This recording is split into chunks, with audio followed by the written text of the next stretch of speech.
I need some traction. You need some traction.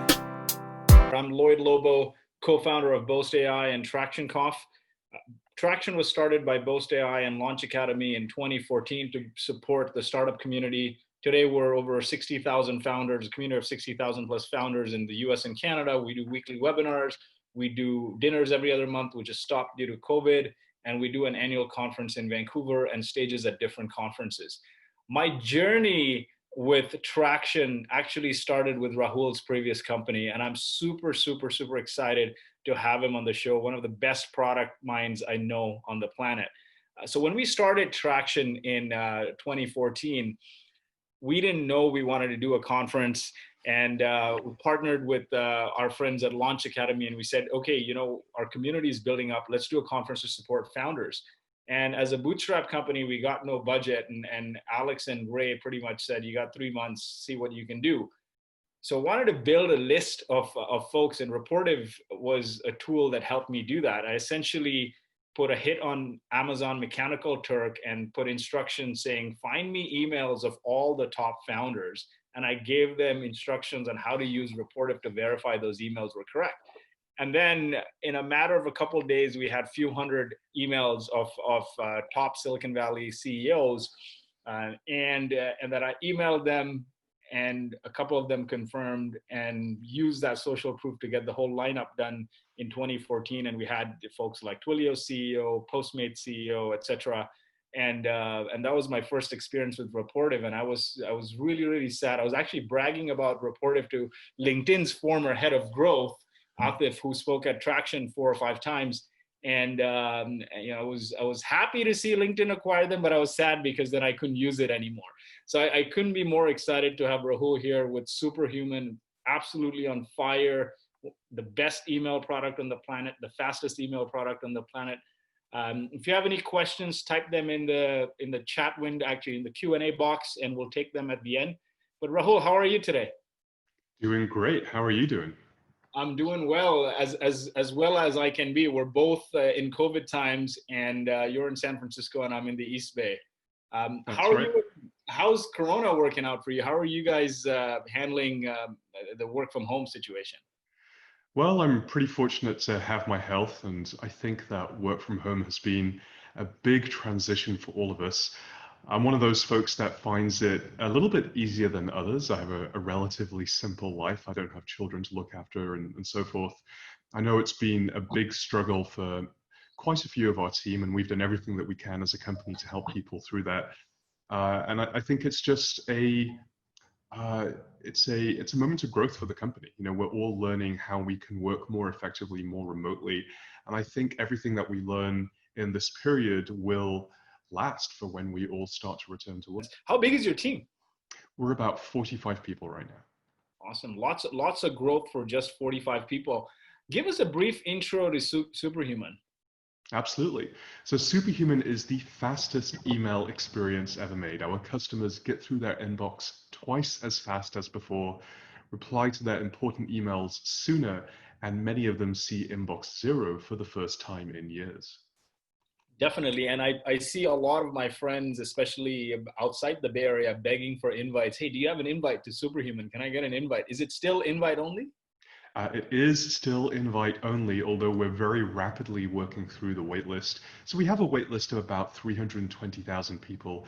It is still the case that the fastest way to get on board onto Superhuman is to get a referral from somebody you know. But if you don't know somebody using it, that's fine. Signing up on the website as well will work just as well, and we'll get there as rapidly as we can. So is it true what I'm hearing from a lot of my friends using Superhuman that they're getting to inbox zero faster? How true is that? Oh, absolutely. So we just wrapped up an analysis. 36% of our customers hit inbox zero in the onboarding itself, and over 50% of customers hit inbox zero within 4 hours of starting to use the product. Wow. I hope I get an invite. I get an accelerated invite after this. I'm curious, why did you decide to start working on Superhuman? You did Rapportive. You could have done a whole bunch of ideas. You have great product mind, great talent. What made you pick Superhuman? Well, that's a great question. And to understand the answer, we have to wind the clock back by about 10 years, back to the Rapportive days. So for folks that don't remember, this was the first Gmail plugin to scale to millions of users. When people emailed you, we showed you what they looked like, where they worked, their recent tweets and links to their social profiles. We grew rapidly, and 2 years later, we were acquired by LinkedIn. And during those 4 years, I developed a very intimate view of email. I could see Gmail becoming worse every single year, becoming more cluttered, using more memory, consuming more CPU, slowing down your machine, and still not working offline. And on top of this, people were installing plugins like ours, Reportive, but also Boomerang, Mixmax, Clearbit, you name it, they had it. And each plugin took these problems of clutter, memory, CPU performance offline, and made all of them dramatically worse. So we decided it was time for change. We imagined an email experience that is blazingly fast, where searches are instantaneous, where every interaction takes place in 100 milliseconds or less. An email experience where you never had to touch the mouse, where you could do everything from the keyboard and fly through your inbox, an experience that just worked offline, so you could be productive from anywhere. And an experience that had the best Gmail plugins built in natively, and yet was still somehow subtle, minimal, and visually gorgeous. And so with that, we built Superhuman. Awesome. Awesome. Great story. Did you ever even consider anything else after Reportive? I did, yeah. I briefly considered going into investing. And once that I shared with my friends and with my colleagues that I was about to leave LinkedIn, a number of venture funds in Silicon Valley reached out and asked if I would be interested in joining. And I was very interested, but I realized I was even more excited to get back to being a founder and back to building. Awesome. So tell us a bit about the early days, because you've been working on Superhuman pretty much since you left LinkedIn. How did you go about early customer development? Who were the first few folks who were like crazy to buy from a raw crazy startup like you, saying I'm going to eliminate Gmail? Right. So what I always say is that you have to get out there and you have to talk to your prospective customers. And we did this at the scale that even today people find surprising. So in that first year, we interviewed over 1,000 potential customers. And it may seem hard because on average, that's 3 people per day if you did it every single day. But there is a trick to doing this efficiently.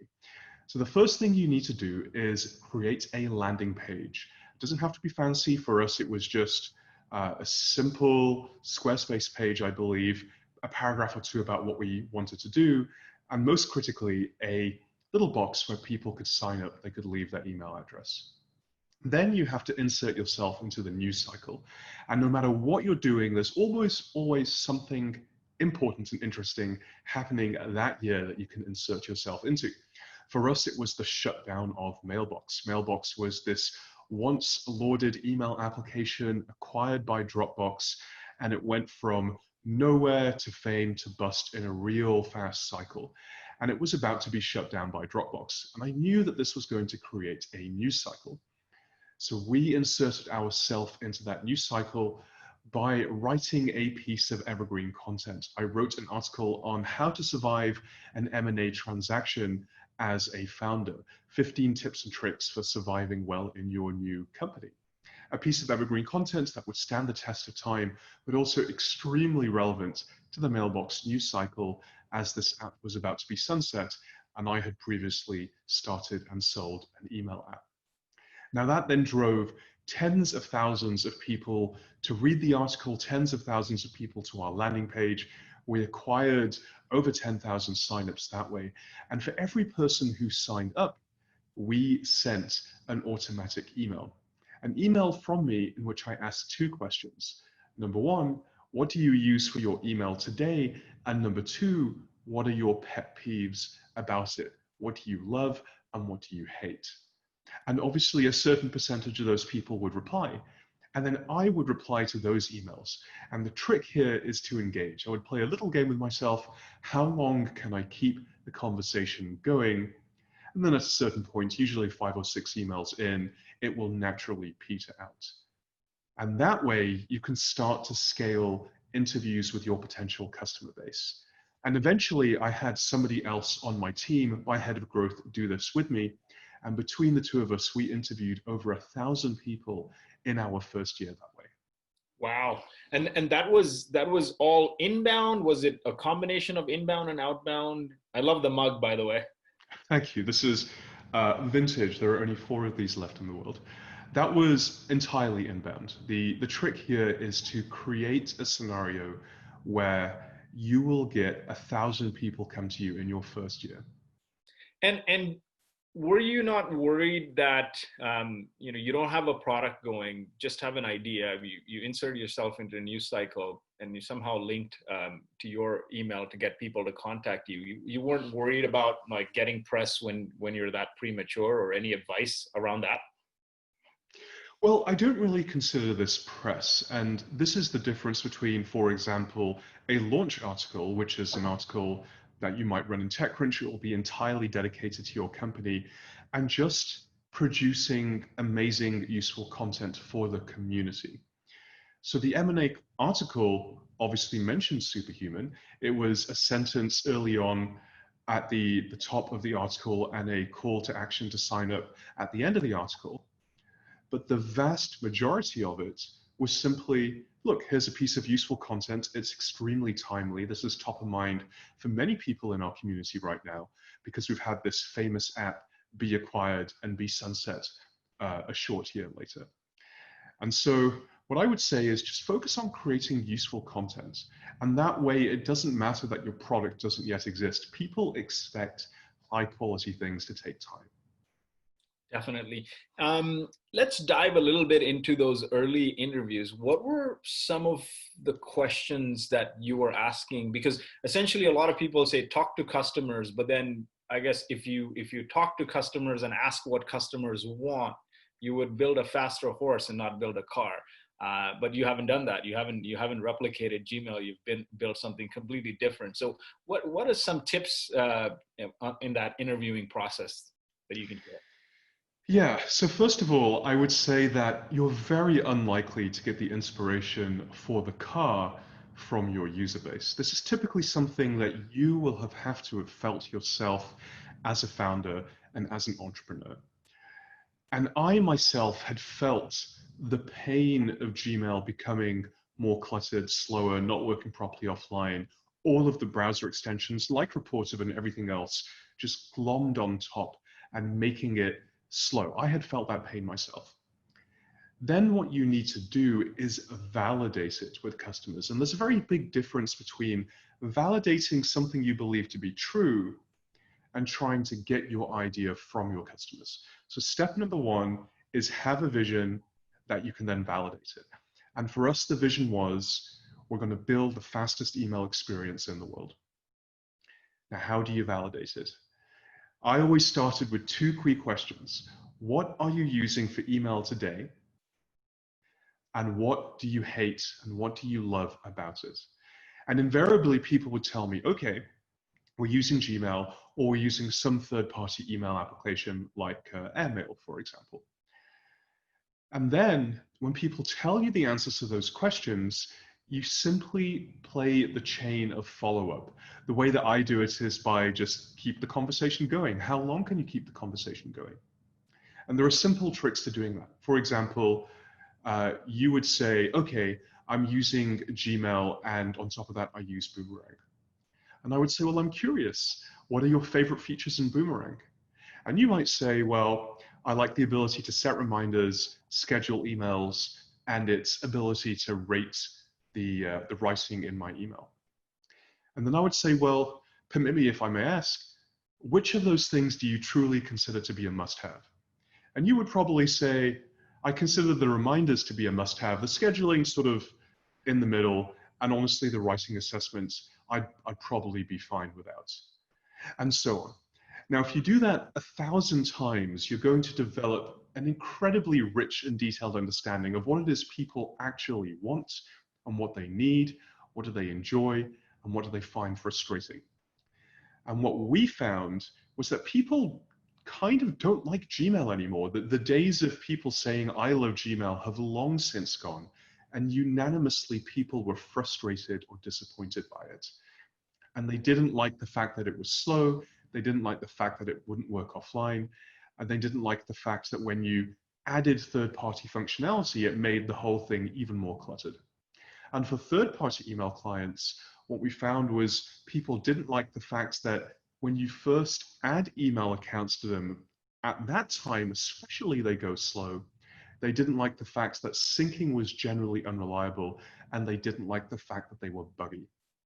And so you can see how we were able to take these and our initial vision to build the fastest email experience of all time and to combine them into one coherent whole. Definitely. No, that is a fantastic thing. You've been at it for a few years. At what point did you say, wow, this could be a thing? Were there any sort of milestones along the way? Maybe it was within that first year when you spoke to 1,000 people, but were there any sort of milestones along the way where you said, pass, fail, I'm going to drop this or I'm going to go all in? How should founders think about that? Well, first of all, I would say that do not think about it as pass, fail. Do not think about it as go, no go. In practice, it takes a really long time to build a high quality product. We had a rough goal to get to our first paying customers in about 18 to 24 months. But I try not to ask go, no go, because it almost encourages failure. Instead, I would rather set ambitious goals and then simply ask, how? How do we achieve this? Now, there were multiple moments where I thought, wow, we really had something. And I think every founder has multiple of these per year. And this is to offset the many, many lows that happen every single year as well. One of those moments was after that first year of interviewing, after the first 1,000 interviews, where I felt, oh my gosh, the first 1,000 people that we've spoken to have validated the vision that we have. Another was when I felt the first glimmers of speed, that first prototype where it started to feel faster than Gmail, and in a way that felt special, almost kind of sent a shiver down my spine. Another would be when our product's market fit score hit the high 50s and stayed there. For those who don't know, I'm referring to the product market fit engine that I wrote about last year. And another would be when, and this was actually just last summer, when in the space of 1 week, we were on the front page of the New York Times and had a write-up in The Economist. Had you told me a few years ago that that's what would happen for Superhuman, I wouldn't even have believed you. And all of these felt like wow moments. So today, instead of setting ambitious deadlines, and this is something I would advise for most startups, simply set the ambition and the quality of your product or your service, of your solution, and then ask how. Because it will take as long as it takes. Let's go into the launch phase. Okay, so I've seen a lot of companies, especially in our space, which I would broadly define as productivity, get this wrong. I no longer believe in the traditional launch. Let's say you built a new email client or a new task manager or a new calendar app. The surface area for these products is absolutely massive, bigger than almost any domain you could think of. What that means is you also get a massive surface area for bugs, as well as massive variability in how users want to use your product. Now, most companies would launch their app because the demand for these products is so high, they would quickly get tens of thousands of users. But guess what? These users will find thousands of bugs, and the company would quickly get overwhelmed. They would not be able to fix the issues fast enough. And so these users will become disappointed, churn out of the product, and then they would tell everybody about their experience. This is the very definition of a net detractor. So in my experience, it's significantly better to do what we do, onboard customers at a measured pace each week. And that way you have the bandwidth to find any issues that they may encounter, and you can focus on making them exceptionally happy. So for founders considering onboarding, I would do it in 4 discrete phases. Number 1, can the founder onboard and does it result in great metrics? Number 2, can somebody other than the founder onboard and still generate great metrics? Number 3, can you build a great full stack growth team? And number 4, can you build a dedicated team of onboarding specialists? Dive into a little bit more detail in terms of what each phase look like for you, like maybe with a couple examples? Absolutely. Okay, so let's take phase 1 first. In phase one, the founder takes the lead. And in this phase, one of the founders, the product's founder, which is ideally also the CEO, should do the onboardings. The goal of this phase is to test whether the company is ready to start doing onboardings. The assumption is that of all the people in the company, the product founder should be able to do them best. After all, they hold the most integrated view, and they should have a wide range of skills across sales, active listening, and user experience design.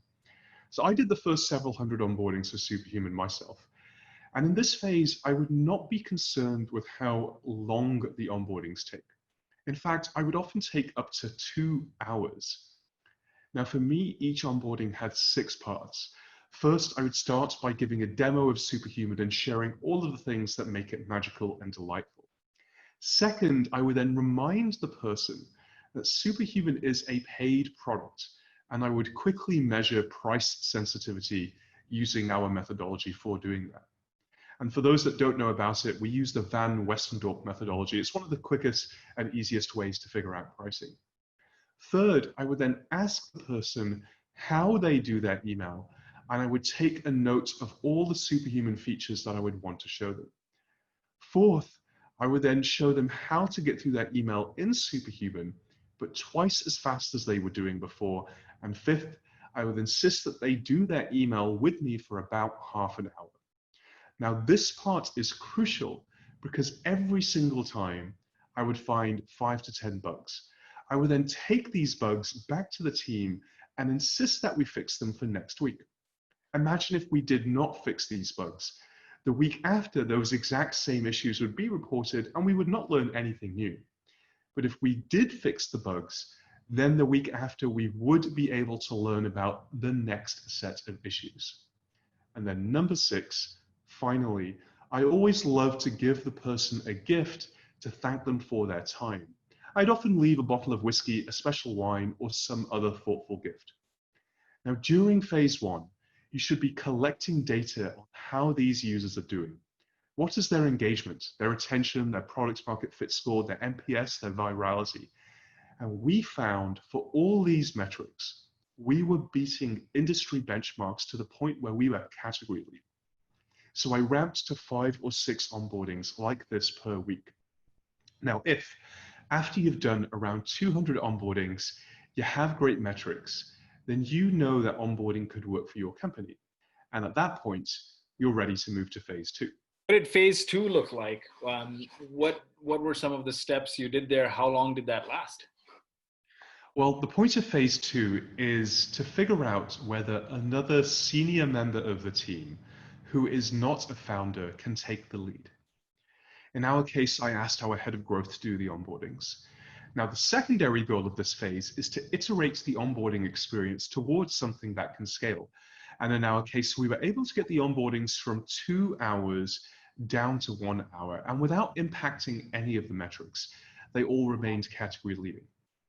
Our head of growth, he ramped 20 onboardings like this per week from about 4 or 5 that I were doing. Now, if after you've done another 200 onboardings and you still have great metrics, then you know that onboarding works for your company, even when it is not you doing them. And at that point, I would say you're ready to move to phase 3. Awesome. And I guess phase 3 is where you're scaling that approach. Tell us more about phase 3. It's all about building a full stack growth team. Full stack means that everyone on the growth team does a little bit of everything: demand generation, lead qualification, customer support, and of course, onboardings. Now, the primary goal of this phase is to show that someone else can do these onboardings and still generate great metrics. And we hired 3 growth generalists in this phase. They got the onboardings from 1 hour to 45 minutes, once again, without impacting any of the metrics. Now, in this phase, I would expect the growth generalists to each be doing around 20 onboardings per week. And if, after a few months, you still have great metrics, then you know that onboarding works for your company, even when it is done by new employees at some scale. And at that point, you're finally ready to move on to phase 4. Before we dive into phase 4, you talked a lot about metrics, and it seems like the growth team you built is entirely focused on product focused, customer focused growth team. What sort of metrics were interesting to you? What sort of metrics did you look at each phase? Great question. So there are some top level ones, and then we can drill into details on each of them. You have things like activation. We actually call our activation rate internally our delight rate. And we define it as, have you primarily switched over to Superhuman? And the way that we define it is pretty simple. In your second week of using the product, do you send 90% or more of your email from Superhuman? And note that we're not measuring time in product, we're not measuring triage actions, we're trying to hone in on the moment of value generation, which we consider to be sending emails, because you send emails twice as fast with Superhuman. I mean, your whole email experience is twice as fast, but that's really where we wanted to laser in on capturing value. Now, beyond that, you have a whole slew of other metrics. You have things like churn, or equally retention. You have things like net promoter score. You have things like virality. You have things like the product market fit score. And for each of these, there are industry benchmarks. Take, for example, churn. Now, it does highly depend on your industry. For a single player subscription tool like Superhuman, healthily, you want to be having anywhere between 2 and 4% churn month to month. If, on the other hand, you have an enterprise collaborative SaaS tool, then you want to have what's known as negative churn. You want your accounts to be expanding by about net 1 to 2% per month. Take, for example, virality. For a tool like ours, you want each person to be referring a new person, so a customer turns into a new customer on a life cycle of 6 months or less. Take net promoter score. You want your net promoter score to be 50 or 60 plus. Take the product's market fit score, which I've wrote extensively about. You want that to be 40 or more. And you want each of these metrics to be sustained over time. Definitely. So moving into the final phase then, what was the one key metric? You talked about a whole bunch of metrics, but between phase 3 and the final phase, what was that one big metric that you were looking out for? It depends what you think is changing. So for us, we had brought in a set of new onboarding specialists. There were about 5 or 6 people at that time. And the thing that was therefore changing the most was the onboarding itself.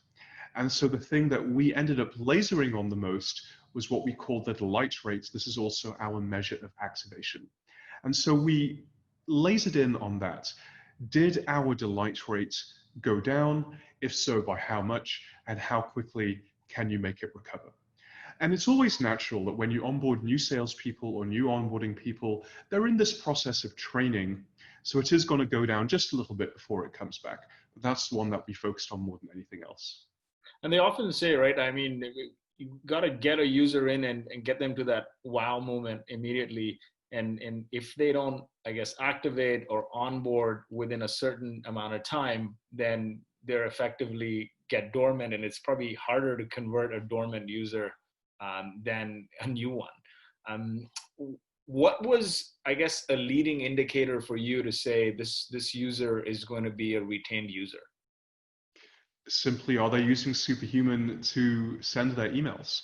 And because emails, every email client you send stamps it with the header, that's sort of an indicator of the clients that you use to send it. This is a super easy metric to track.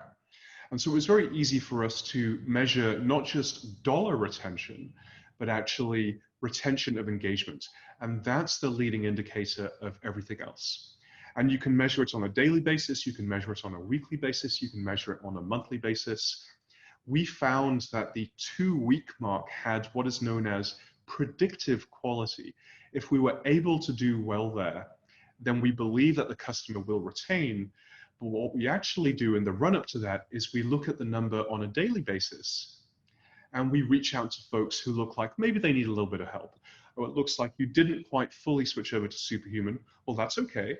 We know that there's a learning process and it's a habit change, so it's harder for some folks. Well, we're perfectly happy to get back on the line, to do another video call, and to maybe walk through some of the things that didn't quite land the first time. Maybe you need help with figuring out a new workflow. And so we'll do all of these things. And this is all in part of what we call white glove service. We really want to deliver sort of a 5-star experience here. We'll do all of these things to make sure people feel fully taken care of, and we maximize the chance that they retain. Definitely. I'm seeing comments here saying, Rahul, please write a book and I'll read it. I mean, Rahul's like an encyclopedia on product, and there's lots of content you've already shared, and it's fantastic. Now, within your activation period or onboarding period, were there some key elements that said, if we hit these wow moments or these elements, if the user goes through them, they're more likely to hit the 2-week mark and more likely to stick around for 2 weeks? Because there's also that thing where you say, if the user goes through it for 2 weeks, then they become a retained user. But what are those first steps to say, even if they're going in that direction, versus completely drop off? Yeah, great question. And honestly, it's something we're still figuring out to this day. Last year, we did a cross-correlation of features used within the onboarding compared to how retained those people ended up being over time. And it's pretty interesting. Sometimes it's not the things that you use every day, but the things that you find delightful that retain people. So for folks who don't know, we have this really time-saving feature, and depending on how much you use it really depends on the type of email you get. But we have this command in Superhuman called Instant Intro. It's a keyboard shortcut. It's a Superhuman command that in one keystroke lets you do 3 things simultaneously. Reply all, move the sender to BCC, and then say, thank you, sender, moving you to BCC. Now, for those of us who are in the kind of work that Lloyd or I are in, that is a daily occurrence. You're doing that in and out every single day. In fact, Lloyd, I would imagine you do it even more than I do because you run these events. But if you're a founder, if you're someone raising money, even if you're an investor, I also play the other side of the table as well as an angel investor. This is just a thing that you do a lot of, moving someone to BCC. Now, we found a really high correlation between people who played with this in the onboarding and then people who went on to become super happy users of Superhuman. It might not be something that they did every day, but talking to the onboarding specialists, we know that this is just one of those features. It brings a smile, it creates delight, it manufactures joy. People laugh when they first see it. They're like, oh my God, this is amazing. How did it take so long for someone to build something like this? And it's those things that we found had the highest correlation with retention. Awesome. No, that is fantastic. So get your user to a wow moment during the onboarding process, or a wow moment or 2 or 3 maybe. And that is an indicator that they'll stick around and they'll be retained. That's great learning. Do you still do the white glove onboarding process? Absolutely. We onboard every single customer to Superhuman. And how long is that onboarding process today? At this point, we've got it down to about 30 minutes, and we have a wonderful team of onboarding specialists that do it. They're experts not just in email, but also in productivity. They go through an extensive training program. When they join Superhuman, it takes in the region of 8 to 10 weeks to get through this program. They then get certified as a Superhuman onboarding specialist master. Essentially, they know Superhuman inside out, they know email inside out, they know productivity inside out by that point. And it's a key part of what it means to become a Superhuman customer. Every single one of our customers feels like they have a friend at the company, because they actually do. A follow-up question to that, given it's a $30, $40 product a month, how long do you see yourself doing this? Is this sort of sustainable? Or maybe you've nailed it down where it is sustainable? I believe it is sustainable. I think this is one of the For me, one of the most exciting things as an entrepreneur is coming up, discovering, inventing, if you will, depends how large your ego is, things that people just couldn't believe to be true. For example, the product market fit engine, the idea that you can systematically engineer your way towards product market fit. It's controversial, but it's true. We have the math to show it's true. It worked for us. It's worked for so many companies that I have worked with as an investor and as an advisor, to the point now that there's a whole company taking that methodology and turning it into a product. So if folks want to run the product market fit engine for themselves, they absolutely can do so. Check out Viable Fit. Viable.fit is the domain. That's an example. Another example would be building software like it's a game. This has been such a controversial, countervailing idea that we've had, but it's so powerful. And another example is onboarding. The idea that you can take a $30 a month product and you can onboard people onto that one-to-one. Historically, that was considered impossible. You shouldn't have been able to do it. But it turns out that the unit economics do work. If you can create enough inbound, if you can onboard enough people per week, if the activation rates are high enough, if the retention is good enough, then onboarding does actually turn out to be highly unit economic. And on previous podcasts, I've shared some mathematics that show we can get to $100 million of annual recurring revenue solely through onboarding with just 70 onboarding specialists. Now you compare that to the size of any enterprise sales team at any other company, and you'll see that it's a highly efficient go-to-market strategy. Definitely, and you have you draw some correlations with enterprise as well, because the reason why they're able to sign is because they've got this white glove in the sales process, right? And the salesperson signs them, but there's no white glove in the onboarding. And I often find, and I've seen other products, and even if you look at the IPO market and all the highly valued SaaS products, one thing is very common between all of them is they have phenomenal onboarding. Now it may be self-service, and this is a new way to think about onboarding for self-service SaaS companies. And I'm delighted that you've shared this. Tell us more around some of the onboarding, and then I'd love to move into the game design aspect of things. You talk a lot about game design. How can all of us structure our products like a game? For example, my company, Boast, we build something boring and unsexy. We automate R&D tax incentives, and it's a boring tax service. So would love to take some of those learning there. But let's wrap up on the onboarding side and then jump into game design. Sure. So you mentioned self-service, which I think is pretty interesting. And for us, it's somewhat philosophical, but also somewhat a R&D dollar allocation decision. Self-service, a truly good one, is really, really hard to build. And Superhuman happens to be a very complex product with a huge surface area in an extremely complicated domain, namely email. So for every engineering hour that we have spare, of which we have none because they're all allocated and in use, we have to ask the question, should we put this towards building a self-service feature, or should we put this towards actually making the product better? And without fail, 100% of the time, I've always asked that question and answered, put it towards making the products better. And so we still have to make the onboarding successful.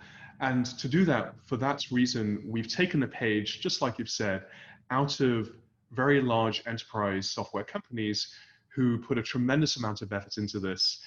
And we've said, well, okay, we're just going to do that for our more prosumer style company, where it's sold individually, where it's bought individually, and where it's a $30 a month subscription. Now, what this actually does is it frees up those engineering hours so we can make our product better, faster than the competition, or to put it another way, more efficiently. When folks hear that the engineering team at Superhuman is about 12 people, they're always shocked. They always assume that, oh, we thought you had 30, 40, 50 engineers working on this, because of how the product is and how it's engineered and how it feels. But no, we actually just have a dozen engineers working on it. And that's in large part because we haven't had to engineer self-service, and because we have the team of onboarding specialists who take care of that side of things. Definitely. And it also probably surfaces up bugs and problems and issues on an ongoing basis that you can add into the backlog for the engineering team versus waiting for feedback from self-service, which users may find it or may not surface it and just live with it for long, right? Absolutely.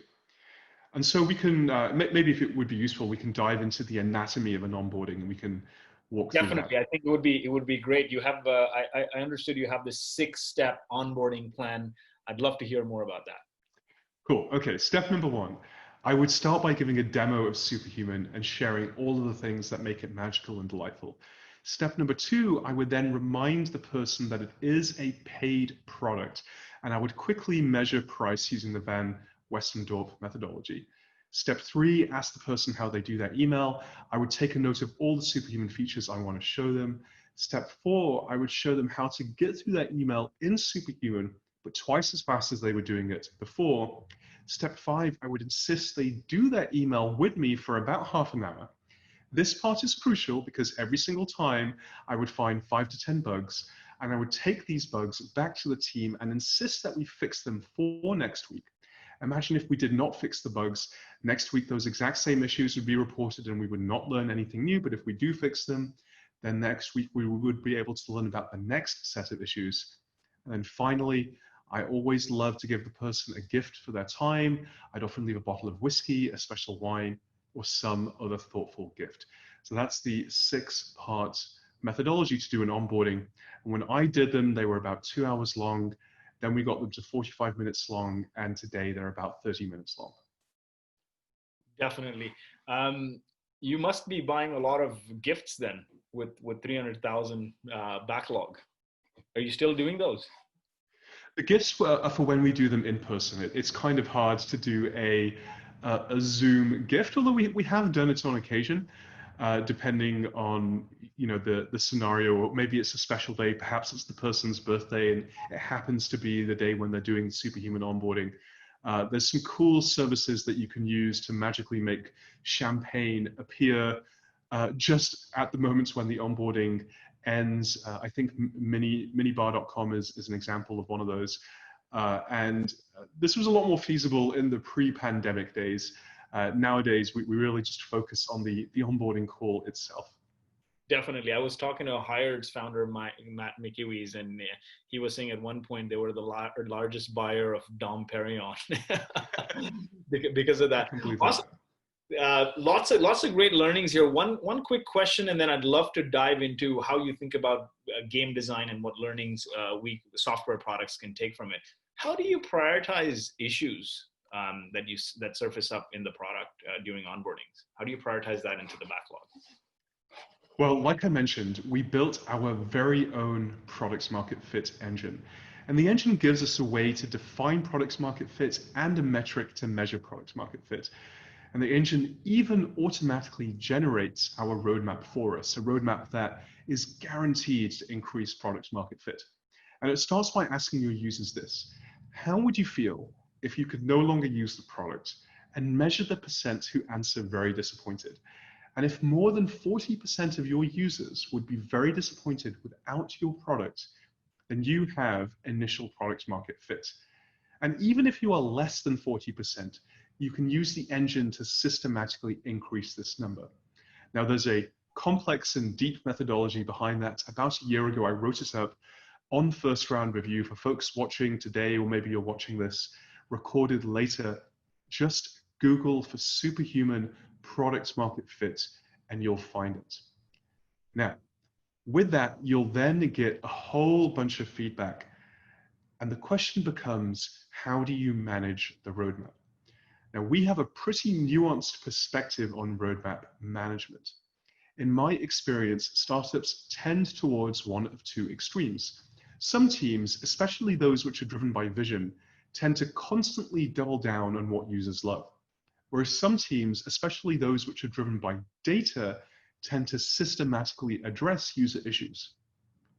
Now, in practice, I believe that you need to keep vision and data in very careful balance. If you only double down on what users love, then you will never grow beyond your initial niche. If you only address user issues, then your competition will likely overtake you. So each quarter, we plan to spend 50% of our time doubling down on vision and about 50% of our time addressing user issues.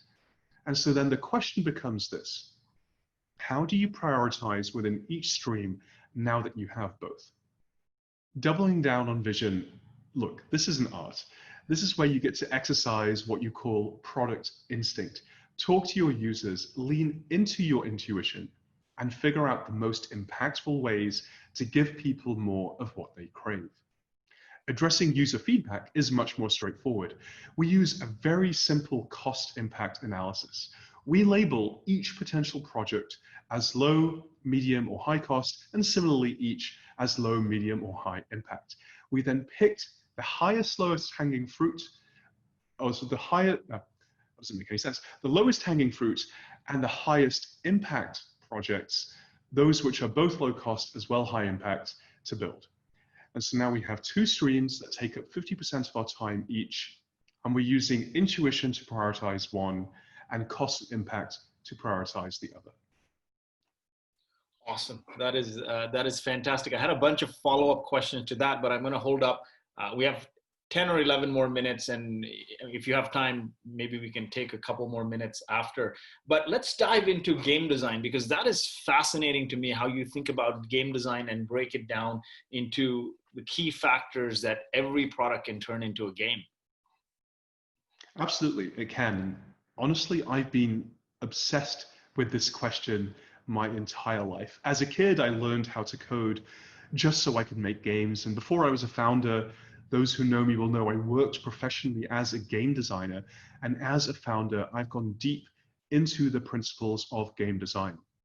And as it turns out, there's no unifying theory of game design. To create games, we need to draw upon the art and science of psychology, mathematics, storytelling, and interaction design. And at Superhuman, we've identified 5 key factors to consider: goals, emotions, toys, controls, and flow. And across these, we've identified many principles of game design. And one example principle I could go into for the webinar is toys. Make fun toys and then combine them into games. So a question that I like to ask all the time, and bear with me, this is a little bit of a philosophical question, but are toys the same as games? They do seem different because we play with toys, but we play games. A ball is a toy, but football is a game. And as it turns out, the best games are built with toys. Why? Because then they are fun on both levels, the level of the toy and of the game itself. Now in Superhuman, a favorite toy is the time auto-completer, the thing that you use to snooze emails. You press a shortcut, you type whatever you want, it can be gibberish, and it does its best to understand you.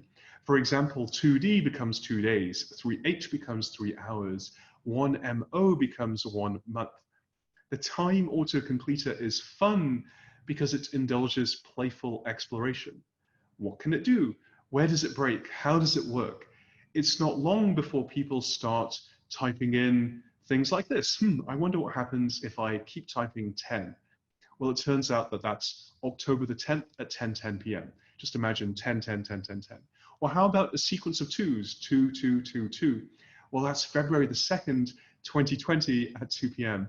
And then you start trying more complex inputs like in a fortnight and a day. And it's not long before you find pleasant surprises. For example, time zone math happens without you even thinking about it. 8 a.m. in Tokyo is 8 p.m. Eastern. And then most people are delighted to find out that if you really want, you can snooze emails until never. You can literally type in the word never and the email will never come back. And so for people watching or listening today, I would say consider the features of your own product. do they indulge in playful exploration? Are they fun even without a goal? And do they create moments of pleasant surprise? And each of these things are aspects of game design. If so, congratulations, because you have a toy and you're on the way to building a great game. Awesome. What is the most exciting, maybe one or two or three toys that you've built into Superhuman that you get raging feedback on? Gosh, it's really different for different people. One example is the time autocompleter, where we've made the range of what it can understand so expansive that it's fun just to see where it breaks and how it works. Another example would be what we call first-person shooter mode. So anyone who's used Superhuman or heard me talk in the past will know that Superhuman is an aggressively keyboard shortcut-driven experience on the desktop. There is a command for everything. You never have to leave the keyboard. It is the most keyboard shortcut-driven app that you can get today. But there are certain things for which the mouse is faster, famously selecting a random point on the screen. Also what you would do if you were playing a first-person shooter. And so for us, first-person shooter mode is when you have right hand on the mouse, left hand on the triage keys, and you're moving the mouse around, perhaps doing random access, and then quickly archiving or starring or snoozing with your other hand. It's exceptionally fast because you're doing it first-person style, you're doing it like it was a video game. And another example would be when you're scheduling. I could say, hey Lloyd, are you free for lunch tomorrow? And then boom, just over there on the right-hand side, the calendar appears. And now there are buttons I can press on my keyboard, and it will change the day that the calendar shows. And not only will it change the day that the calendar shows, it will also change what I have typed in. So where I said tomorrow, it will actually say Saturday, and then it will say Sunday, and then it will say next week on Tuesday, and then it will start to say Thursday the 15th, for example. Now, all of these things are fun to play with just by themselves. There's no goal to playing with first-person shooter mode. There's no goal to the auto-completer. It's just a fun little toy that has interesting interactions and pleasant surprises. And it turns out, by the way, that pleasant surprise is the key to all of this. Pleasant surprise is actually the definition of fun that most of the game industry runs with when we're practicing game design. Awesome. That was fantastic. I'm actually working on a few cool things in our product that I'm gonna definitely try out from here. I want to get into pricing and how you came up with the $30 a month. But before we jump into that, do you got this massive wait list of 300,000 people and already a massive growing customer base. Do you at all segment your customer base and decide who we should give access to first, how we should onboard them? Like, how do you give out that access? How do you decide who is the right audience to serve first? Well, number one, referrals get priority. Number two, we onboard folks who we think will be successful with the product. And actually, more accurately, it's the contra-positive. We don't onboard folks who we think would not be successful. For example, we don't yet have an Android app. And so if you came to me and said, hey, I really want to use Superhuman, by the way, my phone is an Android, I would say, okay, that's awesome. I can't wait to onboard you, but let's just wait a year because we're still in the process of building that. Now, many people have actually switched to iPhone as a result of this, which I find truly phenomenal, that people would be willing to change the phone that they use in order to use Superhuman. I think that's testament to us having chosen a truly painful pain point for our customers, that they're willing to change the operating system of their phone in order to use our products. But that's an example of where we wouldn't onboard somebody if the phone that you use is not something that we yet support, because we don't want you to have half the Superhuman experience. We want you to have the full-blown, complete Superhuman experience. Definitely. I thought maybe there were other thoughts there, like maybe demographic or like profession, yeah, whatever. You're purely looking at it from how super for lack of a better word, how much of a super email user is this person and what devices they have. That's pretty cool. Let's dive into the pricing. We've got 3 minutes, and maybe you have a couple minutes more, but let's dive into how did you come up with $30 a month? Email is $5, $12 for Gmail, and there's a lot of free options. Why $30? I'm convinced I want to pay for it. I'm going to beg you to give me access, but I'm convinced just from this talk. How did you come up with 30? Great question. And by the way, for folks who are listening, if you do want access, fortunately you have direct access to me today, ping me at rahul@superhuman.com. I'll refer you in, so long as there's no disqualifying things like choice of phone or weird hardware, then I'd love to get folks on the product. Okay, back to pricing. Now, before you figure out pricing, the most important thing is to figure out positioning. And we started with this amazing article by Ariel Jackson. It's called Positioning Your Startup is Vital. Here's how to nail it. You can Google for it right now. And she advises using a formula like the following. For a target customer who has a need or opportunity, your product is in a product category that has some key benefits. And unlike all competitors, this is the primary differentiation. And it's a little bit of a Mad Libs game. You fill in the blanks, and I would highly encourage everyone to do the same for their products. Now, she gives the example of Harley Davidson, the only motorcycle manufacturer that makes big, loud motorcycles for macho guys and macho wannabes, mostly in the United States, who want to join a gang of cowboys in an era of decreasing personal freedom. Probably doesn't appeal, I would guess, to people on this stream, but I think we all know people in our lives who maybe would identify as the target for the ideal positioning of Harley Davidson. And the trick is to come up with this statement for yourself. So we thought about this hard for Superhuman, and we met up with Ariel, who, by the way, she's incredible, she's awesome. We did a lot of further reading with her, and in particular, the book Positioning the Battle for Your Mind was very helpful. So we asked ourselves, are we the Ford of email? No. Are we the Mercedes of email? Not quite. Are we the Tesla of email? Yeah, I think that's beginning to get there. And in 2015, we came up with this positioning.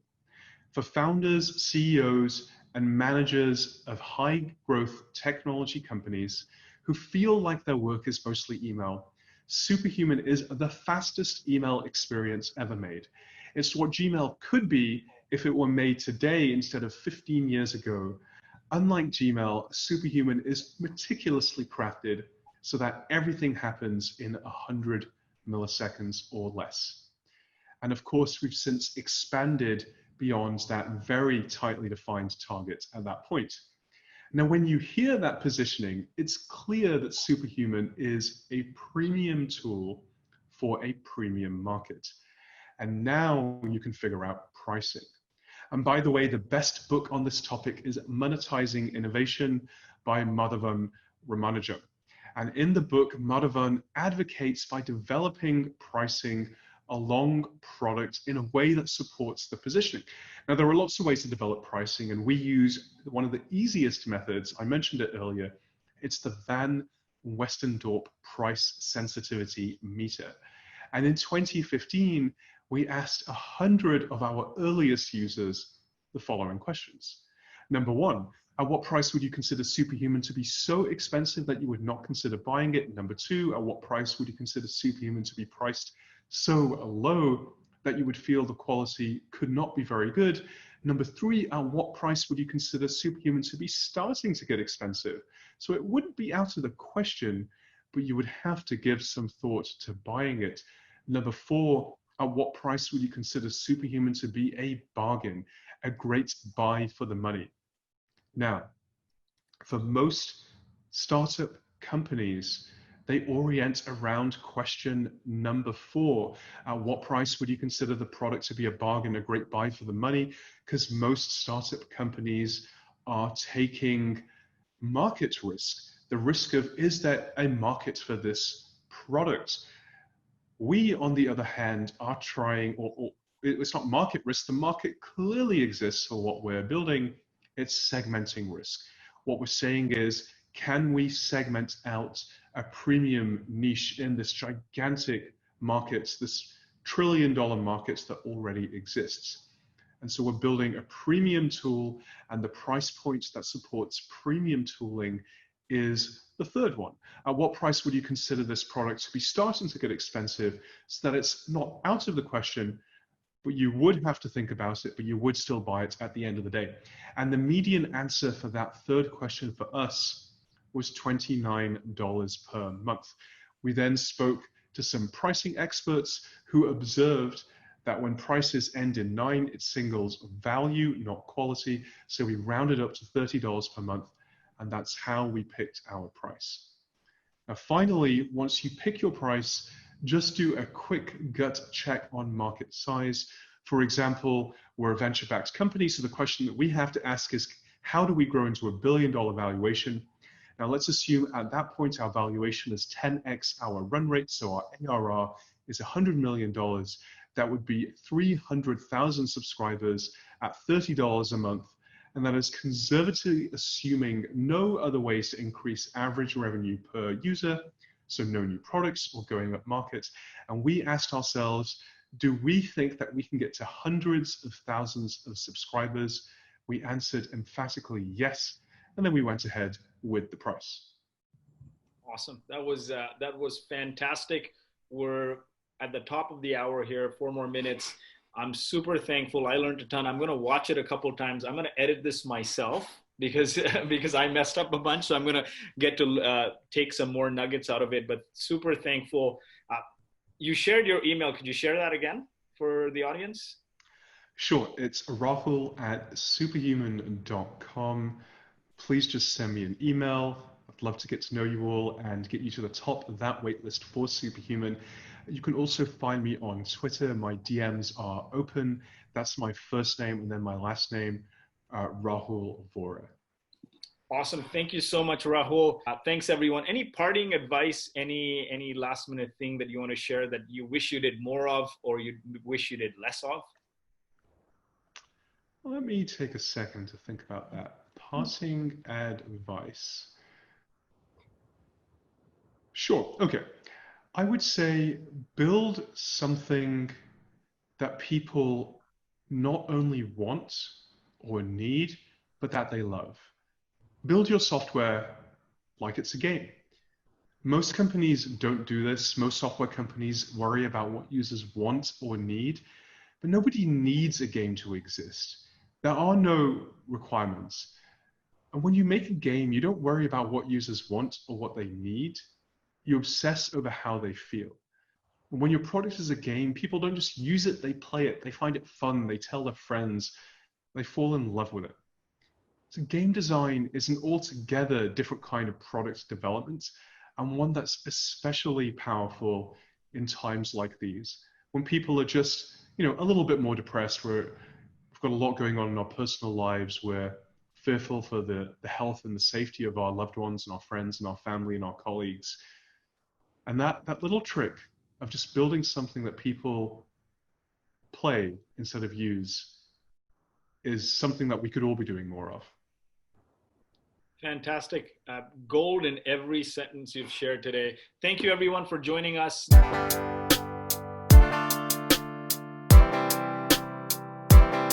I need some traction.